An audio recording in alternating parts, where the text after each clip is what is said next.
Assalamualaikum warahmatullahi wabarakatuh. Bagaimana kabar kalian semua?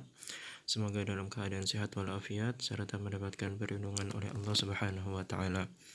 Baiklah, pelajaran kita hari ini bin akidah akhlak masih tentang kalimat thayyibah. Sebelum kita masuk ke pembelajaran, kita berdoa dulu.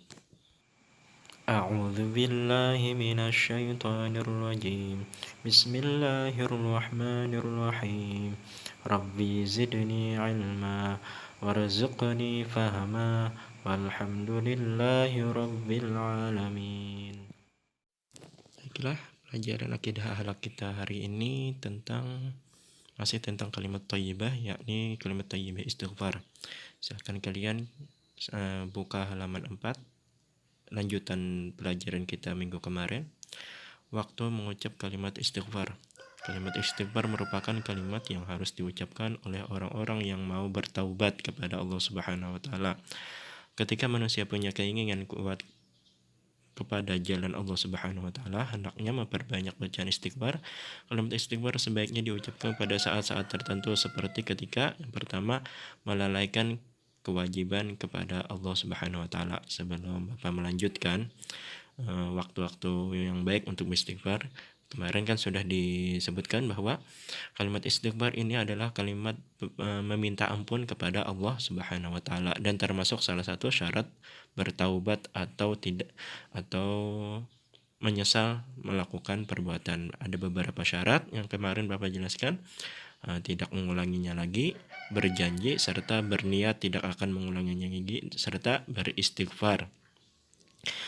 Kita lanjutkan. Waktu yang baik untuk mengucapkan istighfar adalah melalaikan kewajiban kepada Allah Subhanahu wa taala. Sebagai seorang muslim, hendaknya kita perlu ingat kepada perintah-perintah Allah seperti melaksanakan sholat tepat waktu, puasa, dan lainnya. Namun jika kita lalai, segeralah memohon ampun kepada Allah Subhanahu wa taala dan mengucapkan istighfar. Setelah ingat, kita harus segera melaksanakan kewajiban tersebut dan tentu saja berjanji tidak mengulangi kesalahan itu lagi. Nah, di sini dijelaskan bahwasanya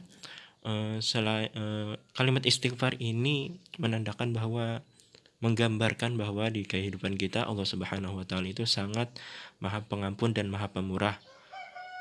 Coba lihat, kita ketika lalai kemudian kita beristighfar, maka Allah Subhanahu wa taala langsung mengampuni kita. Tetapi asalkan kita sudah ada niat, tidak akan mengulanginya lagi. Kemudian yang kedua, melakukan kesalahan atau kekeliruan.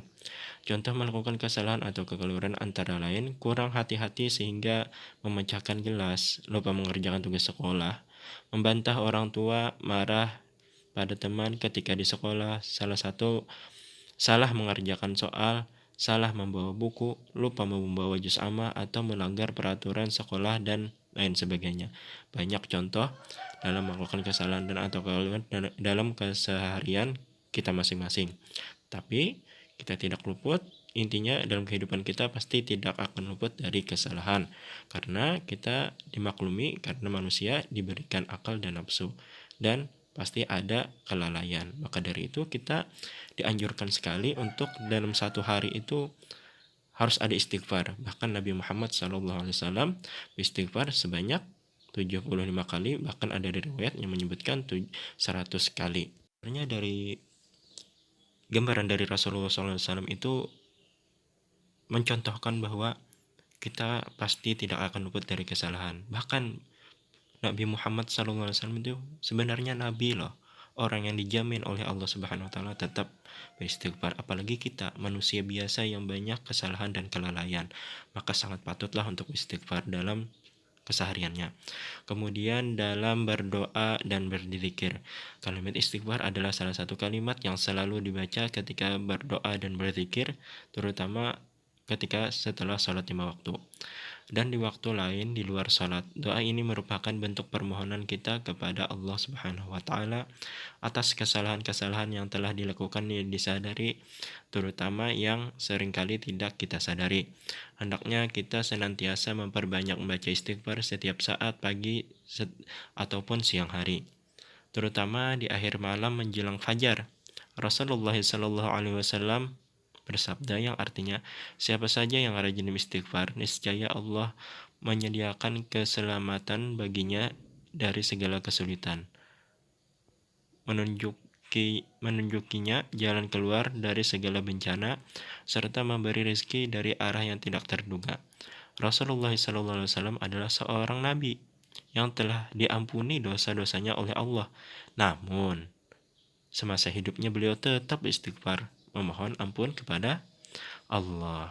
Bahkan menurut suatu riwayat, beliau selalu membaca istighfar sebanyak 100 kali dalam sehari. Nah, sudah Bapak beri gambaran kan yang pelajaran kemarin sama yang tadi, bahwa Nabi Muhammad selalu istighfar dalam satu harinya 75, ada riwayat mengatakan 100 kali sehari. Dan Nabi Muhammad SAW dapat melakukannya juga. Bagaimana dengan kita? Apakah kita bisa mengamalkannya? Jika terlalu banyak, lakukanlah semampunya. Tetapi di dalam zaman modern ini terasa tidak mungkin lah kita tidak mampu melakukan istighfar yang sebanyak-banyak mungkin. Lah kita banyak melakukan hal sia-sia dalam keseharian. Bahkan hal sia-sia tersebut banyak membuang waktu. Coba kita apalagi masa pandemi ini banyak rebahannya, banyak main gamenya. Bapak mau tanya, pasti di rumah kalian megang HP sama megang Al-Quran lamaan mana? Nauzubillah min dzalik ini ya. Ada yang baru mau buka Al-Quran sudah mengantuk, nauzubillah min dzalik. Tapi mungkin tidak ada di kelas 6 SD Madinatul Ramlah ini seperti itu. Pasti insya Allah selalu melakukan hal-hal kebaikan dan menjauhi hal kesia-siaan dalam keseharianan, apalagi dalam masa pandemi ini. Nah, apalagi dalam untuk mengucapkan istighfar, sangat rugilah kalau kita lebih banyak melakukan hal-hal sia-sia, tapi membaca istighfar tidak sampai 100 kali, sangat sayang. Nah, dicicil boleh kok, kan semampunya. Jadi kalau setelah sholat fardu itu 20 kali 5 waktu 100. Nah, di situ kita bisa mengamalkan seperti Rasulullah SAW. Kemudian manfaat gemar bertaubat dengan membaca istighfar. Manfaat yang akan kita dapat dengan gemar bertaubat seraya membaca istighfar diantara sebagai berikut. Yang pertama, menjadikan ibadah kita diterima Allah Subhanahu wa taala. Kenapa? Karena dosa kita sudah dihapus. Jadi harapan-harapan kita, doa-doa kita langsung dipandang oleh Allah Subhanahu wa taala tanpa ada penghalang. Sebenarnya doa-doa kita itu pasti dikabulkan, tetapi ada penghalang yang membuat lambat doa kita terkabulkan. Kenapa? Karena dosa-dosa kita. Maka dari itu Allah Subhanahu wa taala mengabulkan doa kita gitu dengan bentuk ampunan saja. Nah, apabila kita sudah beristighfar, dosa kita sudah dihapus, maka doa-doa kita cepat diijabah karena tidak ada penghalang. Kemudian yang kedua, mensucikan diri dari dosa yang telah kita perbuat, ya kan? Istighfar kan, fungsi istighfar adalah bertaubat dan membersihkan dosa. Yang ketiga, menunaikan perintah Allah Subhanahu wa taala secara sempurna. Kemudian pahala yang berlipat di akhirat kelak. Nah, selain dihapuskan dosa, kita sudah mengamalkan, karena mengamalkan perintah Allah otomatis dapat pahala. Kemudian kelima, mendapat petunjuk dari Allah Subhanahu wa taala untuk berbuat kebaikan. Karena hati kita sudah bersih dari dosa-dosa, otomatis kebaikan-kebaikan, pikiran-pikiran positif itu akan mudah masuk ke dalam diri kita. Nah, mungkin sampai di sini saja pelajaran kita hari ini. Kesimpulannya, waktu kalimat mengucapkan istighfar itu sebenarnya tidak mengenal waktu, tetapi ada waktu-waktu hal tertentu yang sangat baik dianjurkan untuk mengucapkan istighfar. Apalagi yang pastinya mengucapkan istighfar ini apabila kita lalai atau setelah berbuat kesalahan, langsunglah kita mengucapkan istighfar agar kesalahan kita atau dosa kita langsung dihapus oleh Allah Subhanahu wa taala. Kemudian lagi selain itu, sebelum berdoa dan berzikir, langkah bagusnya kita beristighfar dulu agar doa-doa kita cepat diijabah. Manfaatnya pun sangat banyak, tadi sudah dijelaskan, ada poin-poinnya, ada 5 poin. Menjadikan ibadah kita diterima, mensucikan diri kita dari dosa, menunaikan perintah Allah, pahala yang berlipat ganda, dan mendapat petunjuk dari Allah Subhanahu wa taala untuk berbuat kebaikan. Ya, mungkin sampai di sini saja pelajaran kita hari ini. Nanti kita lanjutkan ke pelajaran kedua di pertemuan selanjutnya. Semoga kita diberikan panjang umur dan sehat badan serta keafiatan. Jangan lupa jaga kesehatan kalian dimanapun kalian berada.